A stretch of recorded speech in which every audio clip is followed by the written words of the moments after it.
नमस्कार, exam happy by Jharkhand channel में आपका स्वागत है। तो दोस्तों जुड़ चुका हूं मैं आप सभी के लिए जेटेट परीक्षा की तैयारी को लेकर के। तो यहां पर जेटेट परीक्षा की तैयारी के न्यू सिलेबस को लेकर के हम जुड़ चुके हैं। तो न्यू सिलेबस पर आधारित सारे टॉपिक बाय टॉपिक आपको प्रश्न करवाए जा रहे हैं, ठीक है। देखिए, आपको यहां पर बाजारू किताब एकदम नहीं लेना है। बहुत लोगों ने यहां पर बिजनेस बना करके किताब अपने ज़िले बाय ज़िले जा करके बेच दी है। वो किताब की कोई ज़रूरत नहीं थी आपको लेने की, लेकिन 1400, 1500, 2-2 हज़ार का यहाँ पर बेचा गया है। तो आप सभी उसके पीछे कभी भी दीवाना नहीं हुए। आप यहाँ पर हैंड रिटेन नोट्स पढ़ें। JCERT की जो जैक की किताब है उसको उठाइए और पढ़िए, जो कि सस्ते दामों पर आपको मिलती है। तो हम यहाँ पर आपके लिए, अगर जैक की किताब आप नहीं ले पाते हैं तो हम आपके लिए उसी को लेकर के यहाँ पर उपस्थित होते हैं, जो कि हैंड रिटेन नोट्स होता है। व्हाट्सएप ग्रुप से जोड़ करके आपकी सारी चीज़ें ऑनलाइन आपके एग्ज़ाम तक पढ़ाई जा रही है।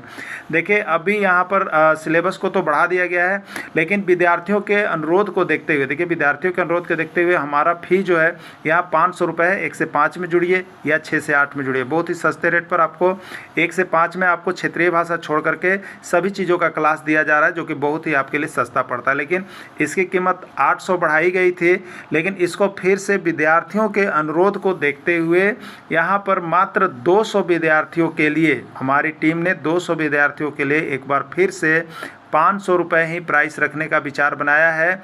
इसलिए आप सभी अभी के अभी अवश्य जुड़ जाइएगा, नहीं तो जब यह सीट भर जाएगी तो आपको यहाँ पर यह आपको मिलेगा 800 रुपये में। इसलिए अभी जैसे ही आपको वीडियो मिलता है यहाँ पर न्यू सिलेबस पर पढ़ने के लिए, इंटर तक का सिलेबस पढ़ने के लिए आप सभी हमारे साथ अवश्य जुड़ जाइएगा। देखिए, हम आपके लिए यहाँ पर हिंदी के महत्वपूर्ण प्रश्नों को लेकर के आए हुए हैं, ठीक है।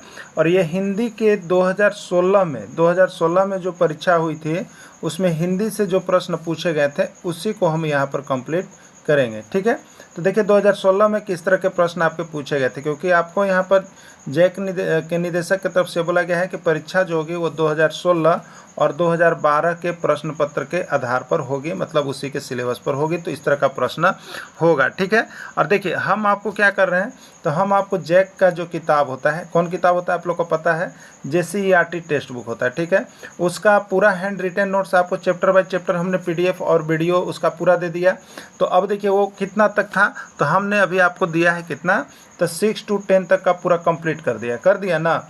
अब देखिए आपकी पारी है कि आप उसको कितना कंप्लीट करते हैं। हम आपको वादा करते हैं, विश्वास दिलाते हैं कि उसमें से जो अगर आप कर लीजिएगा ना तो आपका 80% मार्क्स आने में कोई रोक ही नहीं सकता है। क्योंकि अभी जो 2012 अगर 16 का सिलेबस सही में लागू होता है तो 80% प्रश्न आने से कोई उसमें से रोक ही नहीं सकता है, ठीक है।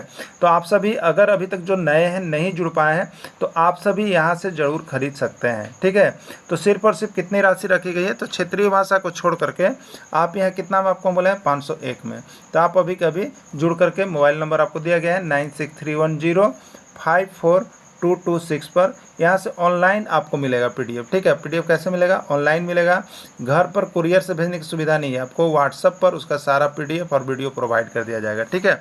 तो आप सभी यहाँ से लेकर के एक बार परीक्षा में जाने से पहले जरूर पढ़ लीजिएगा। चलिए देखिए, प्रश्न आया था पहला, राजभाषा का तात्पर्य है। राजभाषा का तात्पर्य क्या होता है? देश की सांस्कृतिक भाषा, देश की सर्वाधिक बोली जाने वाली भाषा, सरकारी कामकाज की भाषा, आदर्श एवं परिनिष्ठम भाषा। क्या होता है राजभाषा का तात्पर्य, ठीक है। देखिए जान जाइए, ठीक है ना, आप लोग इसको समझिए। एक भाषा जिसको हम लोग कहते हैं राजभाषा, क्या कहते हैं उसको, राजभाषा। और दूसरे को हम लोग क्या कहते हैं, राष्ट्रभाषा कहते हैं ना, राष्ट्रभाषा। तो देखिए, राजभाषा मतलब होता है कि ये वहाँ का जो विभाग है, वहाँ का जो विभाग है उसमें सरकारी कामकाज की भाषा, सरकारी कामकाज जिस भाषा में की जाती है, सरकारी कामकाज जिस भाषा में की जाती है उससे हम लोग कहते हैं राजभाषा, उससे हम लोग क्या कहते हैं, राजभाषा। क्लियर। और राष्ट्रभाषा क्या है, तो देखिए राष्ट्रभाषा जो है, जो देश में सर्वाधिक बोली जाने वाली भाषा, देश में जो भाषा सर्वाधिक बोली जाती है उसी को हम लोग राष्ट्रभाषा घोषित करते हैं, ठीक है। तो एक सर्वे का आधार पता चलता है कि देश में सर्वाधिक बोली जाने वाली भाषा कौन है, राष्ट्रभाषा। और अभी हम लोग सर्वाधिक बोली जाने वाली भाषा कौन है, हिंदी है, वो राष्ट्रभाषा है। क्लियर हो गया ना। तो राजभाषा का तात्पर्य क्या होता है, यहाँ पर सरकारी कामकाज की भाषा, यानी राइट आंसर इसका C होगा। नेक्स्ट प्रश्न है, भाषा की प्रकृति के संबंध में निम्नलिखित में कौन सा कथन सत्य नहीं है। भाषा की प्रकृति के संबंध में निम्नलिखित में से कौन सा कथन सत्य नहीं है, ये पूछा गया है, ठीक है। तो देखिए भाषा की प्रकृति पढ़ लेना है आपको, भाषा पढ़ना है क्योंकि भाषा से एक प्रश्न रहता है, इसको पढ़ा भी दिया गया है आपको। तो जो हमारे साथ जुड़े हैं उन सभी को यहाँ पर सभी कुछ मिल चुका है, ठीक है। तो भाषा की प्रकृति के संबंध में कौन सा कथन सत्य नहीं है? देखिए याद रखिएगा, ज़्यादा करके नहीं वाला लोग देखते ही नहीं है, इसलिए दिमाग में रखिएगा। प्रत्येक भाषा की अपनी अलग से एक संरचना होती है, तो भाषा की प्रकृति के संदर्भ में सही है। आपसे पूछा है कौन नहीं है, नहीं वाला, तो सही वाला में है। भाषा संस्कृति और सभ्यता से जुड़ी होती है, एकदम सही बात है। जहाँ की जैसी संस्कृति और सभ्यता होती है वहाँ अपनी अपनी भाषा होती है, ठीक है। अगला है भाषा सरलता से कठिनता की ओर जाती है, ठीक है। नहीं, ये देखिए यही यहाँ पर जो है सही नहीं है, भाषा कठिन से सरल की ओर जाती है, ठीक है, ये गलत है। भाषा संश्लेषणात्मक से विश्लेषणात्मक की ओर जाती है, यह भी सही है। तो आपको पूछा था कौन सत्य नहीं है, तो सी सत्य नहीं है, सी इसका राइट आंसर हो जाएगा। अगला देखिएगा, सबको समान दृष्टि से देखने वाला को क्या कहते हैं, ठीक है। विभिन्न शब्दों के बदले एक शब्द, ठीक है, विभिन्न शब्दों के बदले एक शब्द हम लोग कहते हैं, यहाँ पर हो गया यानी श्रुति सम भिन्नार्थक शब्द, ठीक है। सबको समान दृष्टि से देखने वालों को क्या कहते हैं? दयालु, एक नयन, समदर्शी, दूरदर्शी। तो सबको समान दृष्टि, समान मतलब होता है सम, समान मतलब होता है सम, और दृष्टि, दृष्टि मतलब दर्शी होता है, दर्शी, यानी उसको कहते हैं समदर्शी। सबको बराबर नज़र से यदि देखता है, उसको समान दृष्टि से देखता है उसको, तो उसको समान के लिए सम और दर्शी, दृष्टि के लिए दर्शी, ठीक है, समदर्शी कहते हैं। अगला प्रश्न है, पानी पानी होना मुहावरा का क्या अर्थ है? बताना है आपको कि पानी पानी जो मुहावरा होना है उसका क्या अर्थ है। बाढ़ आ जाना, शर्मिंदा होना, लगातार वर्षा होना, नल में हमेशा पानी होना, ठीक है। तो पानी पानी होना मुहावरा का क्या अर्थ है? तो लज्जित होना। क्या है? लज्जित होना। क्या होना? लज्जित होना, शर्मिंदा होना। क्लियर हो गया? पानी पानी। देखिए मुहावरा आपको जितना भी राज्य के शिक्षक पात्रता परीक्षा में आया है वो सब के सब हम आपको वहाँ पर मुहावरा सेक्शन जो टॉप 1000 मुहावरा का प्रश्न है वो आपको हम करवा दिए हैं, ठीक है। तो मुहावरा से जो प्रश्न आएगा उसके अंदर से ही आएगा, और हिंदी अगर आपका क्षेत्रीय भाषा है तो भी यह आपके लिए रामबाण काम करेगा, ठीक है। तो सभी के लिए आप यहाँ पर जुड़ करके तैयारी करने लगेगा, ठीक है। तो यहाँ पर हो गया पानी पानी होना मुहावरा का क्या अर्थ है? लज्जित होना, शर्मिंदा होना, ठीक है। उर्वर शब्द का विपरीतार्थक है। देखिए विलोम शब्द ही आपको पढ़ लेना है, क्योंकि विलोम शब्द तो एक आपका हर बार आता है ना, विलोम शब्द आपका हर बार एक एग्जाम में आता है, तो विलोम शब्द को पढ़ लेना है कि उर्वर शब्द का विपरीतार्थक शब्द या विलोम शब्द क्या होगा, ठीक है। तो उर्वर शब्द का देखिए क्या होता है, बताइए। उर्वरा, उर्वर मीन्स होता क्या है? सबसे पहले आप लोग एक देख लीजिए। देखिए जो यहाँ पर देहाती क्षेत्र से जुड़े हुए लोग हो गए वो लोग ज़्यादा जानते हैं, और लगभग यहाँ पर 80% लोग देहाती से ही बिलोंग करते हैं। तो उर्वर, तो देखिए कभी कभी जब लोग जाते हैं तो कहते हैं ये ज़मीन उर्वरा है, उर्वरा है मतलब क्या कहते हैं? उपजाऊ है, उपजाऊ है मतलब इसमें जो भी चीज़ कीजिएगा वो अच्छा से होगा, ठीक है। और एक शब्द तो और आता है, देखते हैं, एक शब्द तो और आता है, आप लोग ध्यान में देते होंगे, उर्वरक कहते हैं ना, उर्वरक। ये क्या होता है? तो उर्वरा के लिए होता है, उपजाऊ बनाने के लिए हम लोग ज़मीन में क्या डालते हैं? उर्वरक डालते हैं, ठीक है।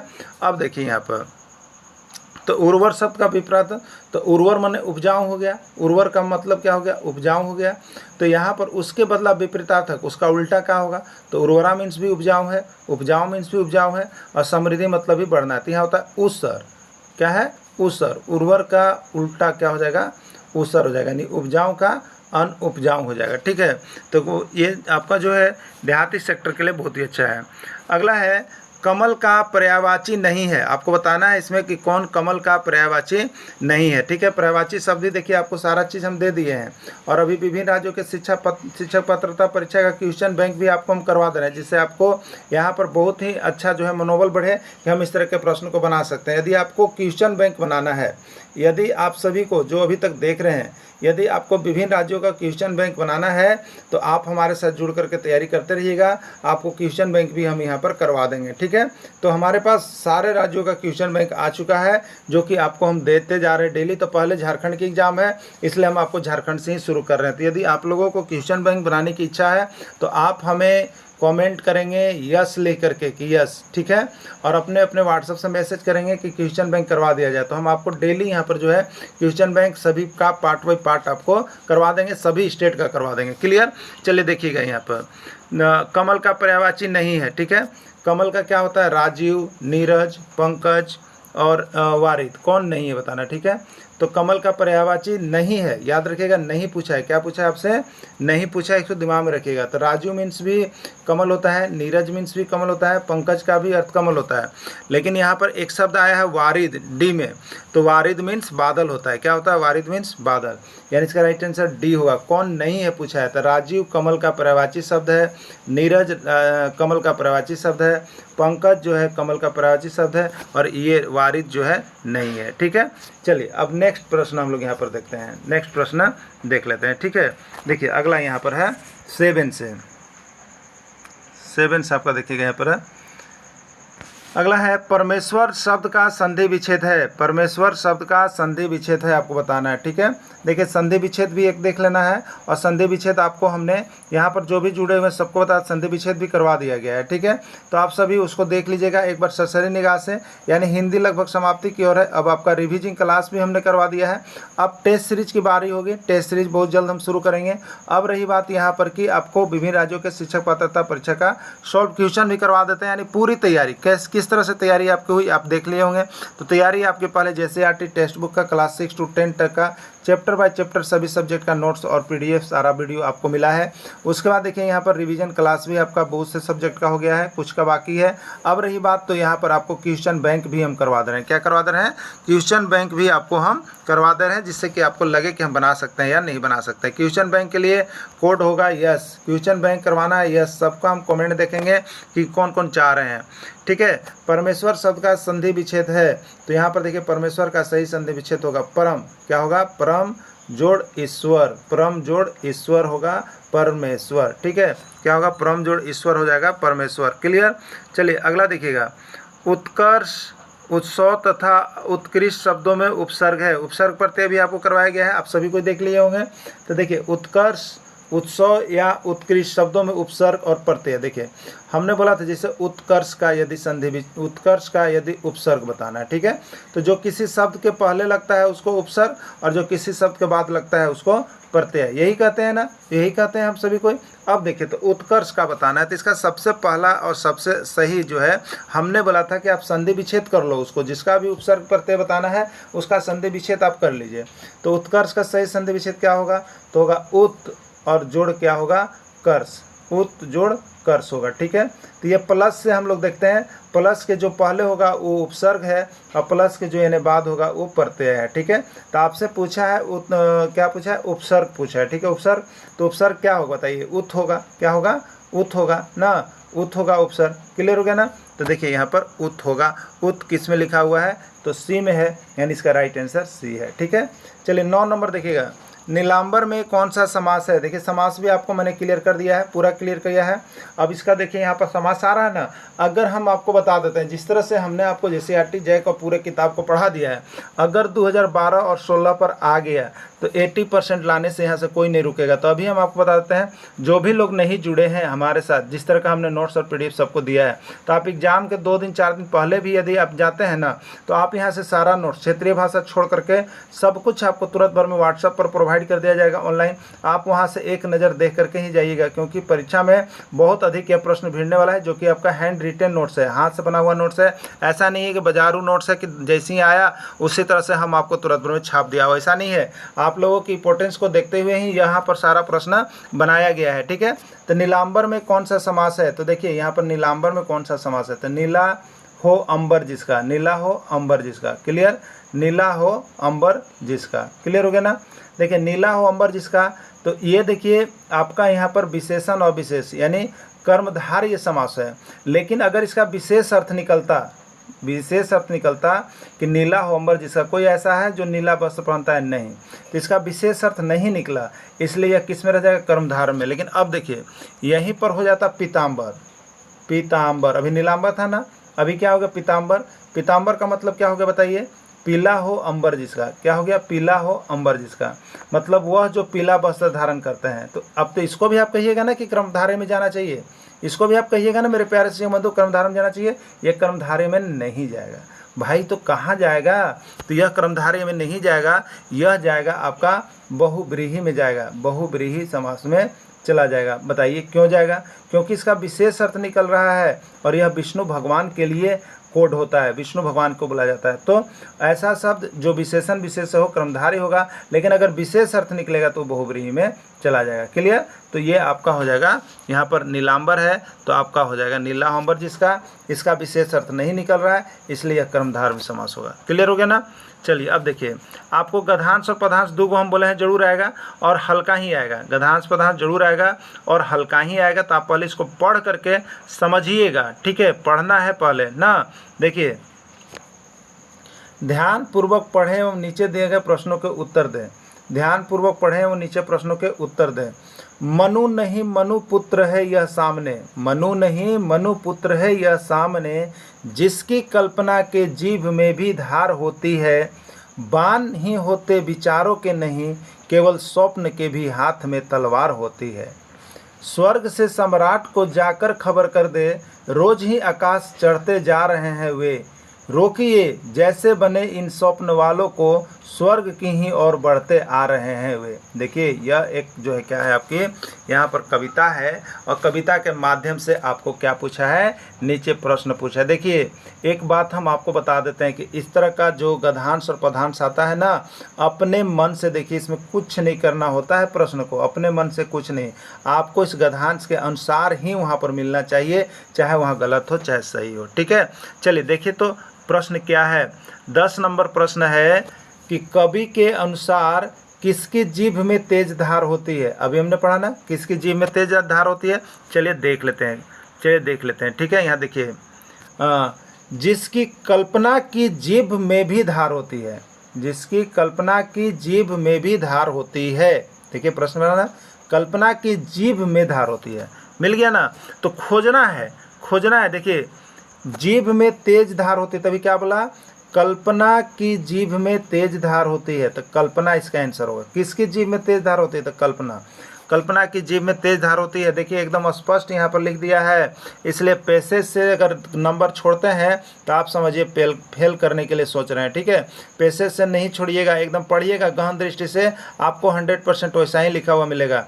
कल्पना की जीभ में भी धार होती है, धारे ने पूछा था भाई, तो यही तो मिला ना।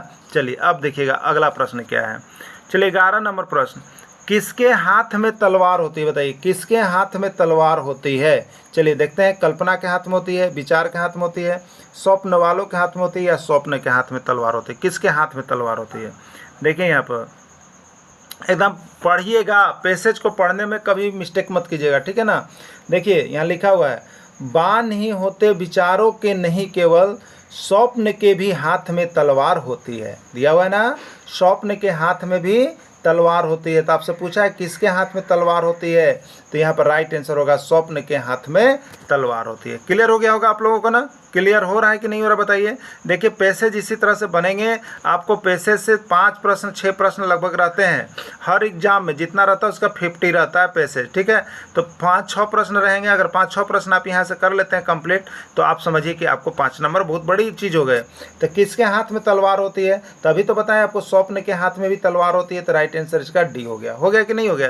तो देखिए किस तरह से पैसेज आते हैं, आप सभी देख लिए ना, इसलिए डरने की आवश्यकता नहीं है, सिर्फ क्या है, करने की आवश्यकता है, पढ़ने की आवश्यकता है और उसको अच्छे तरह से बनाने की आवश्यकता होती है। ठीक है, चलिए अब देखिएगा प्रश्न 12 से 15 के लिए, अभी वहाँ पर था 9 से 11, अब 12 से 15 के लिए निर्देश गधांश। अभी क्या था पहले बोलिए, अभी पदांश था ना, अब इसके बाद क्या आ गया, गधांश आ गया। तो पदांश माने यहाँ पर कविता ले लीजिए और गधांश मतलब यहाँ पर कहानी ले लेना है। ठीक है, तब कहानी को पढ़ लीजिए और इस पर जो पूछेगा उसके प्रश्न का जवाब यहीं से मिला के दे दीजिएगा। देखिए क्या बोल रहा है, साहित्य को समाज का प्रतिबिंब माना गया है। हाँ, अर्थात समाज का पूर्ण रूप साहित्य में प्रतिबिंबित होता रहता है। अनादिकाल से साहित्य अपने इसी धर्म का पूर्ण निर्वाह करता चला आ रहा है। वह समाज के विभिन्न रूपों का चित्रण कर एक तरफ तो हमारे सामने समाज का यथार्थ चित्र प्रस्तुत करता है और दूसरी ओर स्वस्थ कल्पना द्वारा समाज के विभिन्न पहलुओं का विवेचन करता हुआ यह भी बताता है कि मानव समाज की सुख समृद्धि सुरक्षा और विकास के लिए कौन सा मार्ग उपादेय है। एक आलोचक के शब्दों में कवि वास्तव में समाज की व्यवस्था, वातावरण, धर्म, कर्म, रीति नीति तथा सामाजिक शिष्टाचार या लोक व्यवहार से ही अपने काव्य के उपकरण चुनता है और उनका प्रतिपादन अपने आदर्शों के अनुरूप करता है। साहित्यकार उसी समाज का प्रतिनिधित्व करता है जिसमें वह जन्म लेता है। वह अपनी समस्याओं का सुलझाव अपने आदर्शों की स्थापना अपने समाज के आदर्शों के अनुरूप ही करता है। जिस सामाजिक वातावरण में उसका जन्म होता है उसी में उसका शारीरिक, बौद्धिक और मानसिक विकास होता है। अतः यह कहना सर्वथा असंभव और अविवेकपूर्ण है कि साहित्यकार समाज से पूर्णतः निरपेक्ष या तटस्थ रहकर साहित्य सृजन करता है। वाल्मीकि, तुलसी, सूर, भारतेंदु, प्रेमचंद आदि का साहित्य इस बात का सर्वाधिक सशक्त प्रमाण है कि साहित्यकार समाज से घनिष्ठ रूप से संबंध रखता हुआ ही साहित्य सृजन करता है। समाज की अवहेलना करने वाला साहित्य क्षणजीवी होता है। मानव का कला या साहित्य सृजन के प्रति उन्मुख होना इसका इंद्रिय बोध का परिणाम रहा है। रूप, रस, गंध, स्पर्श आदि के इंद्रिय बोध मानव और पशु दोनों में ही विद्यमान है, परंतु मानव में पशु की अपेक्षा अधिक मात्रा में है। मानव में एक विशिष्ट गुण और विवेक होता है। विवेक के द्वारा उसने सामाजिक जीवन का विकास और अपने इंद्रिय बोध का परिष्कार किया है। सामाजिक व्यवस्था बदलने के साथ मनुष्य का इंद्रिय बोध विचार और भावों की अपेक्षा अस्थायी रहता है। भाव और विचार दोनों ही साहित्य के मूलाधार हैं और इनका उद्गम और परिष्कार सामाजिक परिवेश में ही संभव होता है, समाज से कटकर निरपेक्ष रहने पर नहीं। चलिए यहाँ पर देखिए प्रश्न आ गया। 12 नंबर प्रश्न को देखिए क्या कह रहा है। साहित्यकार किस समाज का प्रतिनिधित्व करता है? बताइए, साहित्यकार किस समाज का प्रतिनिधित्व करता है? जिस समाज में वह जन्म लेता है, जिस समाज के बारे में वह लिखना चाहता है, जिस समाज की वह अवहेलना करता है, इनमें से सही। ठीक है, क्या सही होगा आप देखिएगा यहाँ पर। ठीक है, 12 का आंसर आपका क्या हो जाएगा आप खुद देखिएगा। तो साहित्यकार किस समाज का प्रतिनिधित्व करता है, तो देखिए यहाँ पर मिलेगा। अब मिलेगा यहाँ पर आपको मिलेगा, देखिएगा यहाँ पर आ गए हैं। वह समाज के यथा और स्वच्छ कल्पना विवेचन करता है। मानव की सुरक्षा कवि वास्तव में समाज की काव्य का उपकरण करता है। साहित्यकार, देखिए यहाँ पर आ गया ना। देखिए पैसेज को पढ़ना पड़ेगा भाई, नहीं पढ़िएगा तो नहीं होगा, रकबकाइएगा तो और नहीं होगा। ठीक है, देखिए एकदम अच्छी तरह से समझिए। देखिए एकदम लाइन बाय लाइन लिखा हुआ रहता है, अगर आप ढूंढिएगा तो देखिए यहाँ लिखा हुआ है एकदम। साहित्यकार उसी समाज का प्रतिनिधित्व करता है जिसमें वह जन्म लेता है। मिल गया ना, जिसमें वह जन्म लेता है। मिला कि नहीं? अपने मन से पैसेज का एक जरा सा भी जवाब देने का कोशिश आप लोग कोई भी मत कीजिएगा, एकदम पैसेज को पढ़िएगा। ये तो देखिए मोबाइल है इसलिए स्क्रॉल करके देखना पड़ रहा है, लेकिन जब आपको मिलेगा ऑफलाइन आपका एग्जाम होगा जैक का, ठीक है, कंप्यूटर बेस्ड एग्जाम नहीं है, तो उस समय आप आराम से क्वेश्चन पेपर पर पढ़िएगा, एकदम समय दीजिएगा, क्योंकि इससे प्रश्न आपको उठाना है तो उठाना है। ठीक है, इससे नंबर उठाना है तो उठाना है। तो देखें ना, मिला कि नहीं? साहित्यकार उसी समाज का प्रतिनिधित्व करता है जिसमें वह जन्म लेता है। मिला? यही तो आपसे पूछा था ना, क्या पूछा था ना। देखिए साहित्यकार किस समाज का प्रतिनिधित्व करता है, तो राइट आंसर ए हो जाएगा, जिस समाज में वह जन्म लेता है। अगर आप लोग जल्दबाजी में कीजिएगा तो मार दीजिएगा इनमें से सभी, टिक मार दीजिएगा। नहीं भैया, ये पैसेज है, इसको देख लीजिए बढ़िया से, उसके बाद काम कीजिएगा ना। चलिए अगला देखिएगा। अगला प्रश्न को भी हम लोग यहाँ पर कवर अप कर लेंगे और इस तरह से सारे प्रश्नों को हम लोग यहाँ पर क्या करेंगे, मिला करके एक बार देख लेंगे और बना लेंगे। ठीक है, तो देखिए अगला प्रश्न आपका हो जाएगा यहाँ पर, इंद्रिय बोध में कौन सा समास है? इंद्रिय बोध में कौन सा समास आपको बताना है। ठीक है, अव्ययी भाव समास, तत्पुरुष समास, द्वंद्व समास या कर्मधारय समास। ठीक है, इंद्रिय बोध मतलब कौन सा समास होगा? तो इंद्रिय का बोध कराने वाला है, इंद्रिय का बोध कराने वाले समास को इंद्रिय बोध समास कहते हैं। ठीक है, इंद्रिय का बोध कराने वाले समास शब्द को इंद्रिय बोध कहते हैं। ठीक है, तो देखिए इसमें कारक चिन्ह, वैसा समास जिसमें कारक चिन्ह आ गया हो, तो उसको हम लोग किस में डालते बताए थे, तत्पुरुष समास में। तो इसका विग्रह करने पर इसमें बीच में कारक चिन्ह आ रहा है, तो इसलिए तत्पुरुष समास में इसको आप डाल दीजिएगा। क्लियर? अगला है, साहित्य हमें क्या बताता है? साहित्य हमें क्या बताता है? सामाजिक वर्चस्व करने के लिए क्या करना चाहिए? समाज व्यवस्था को बदलने के लिए क्या करना चाहिए? मानव समाज के सुख समृद्धि और विकास के लिए कौन सा मार्ग उपादेय है? और बताता है कि इनमें से सभी। तो कौन सा इसमें राइट आंसर होगा? देखिए आप जब पैसेज देखिएगा ना, तो उसमें एकदम दिखाएगा कि साहित्य हमें बताता है कि क्या करना चाहिए, तो उसमें स्पष्ट रूप से आपको मिलेगा कि मानव समाज की सुख समृद्धि और सुरक्षा और विकास के लिए कौन सा मार्ग उपादेय है। देखिएगा सबसे ऊपर में ही आपका लिखा हुआ है। ठीक है, चलिए अगला प्रश्न है, कवि का आदर्श होता है। कवि का आदर्श कौन होता है, बताइए कवि का आदर्श कौन होता है। यहाँ पर राइट आंसर क्या होगा, तो उसके समाज के आदर्शों के अनुरूप, उसके स्वयं के आदर्शों के अनुरूप, उसके परिवार के आदर्शों के अनुरूप, या उसमें से सभी। तो ठीक है, तो कवि का आदर्श रूप जो बताया गया है पैसेज में, तो आप देखिएगा उस पैसेज में जा करके, तो आपको स्पष्ट रूप से एकदम लिखा हुआ है कि वह स्वयं के आदर्शों के अनुरूप ही चलना चाहता है, वह स्वयं के आदर्शों के अनुरूप ही चलना चाहता है। ये इसका मुख्य कवि का आदर्श रूप है। ठीक है, अब देखिए इसके बाद हम लोग देखेंगे, इसके आंसर शीट दे दिया गया है। आंसर शीट देख लीजिए, आंसर शीट देख लीजिएगा, सभी को दे दिया गया है। वीडियो के अंत तक जुड़े रहें, धन्यवाद।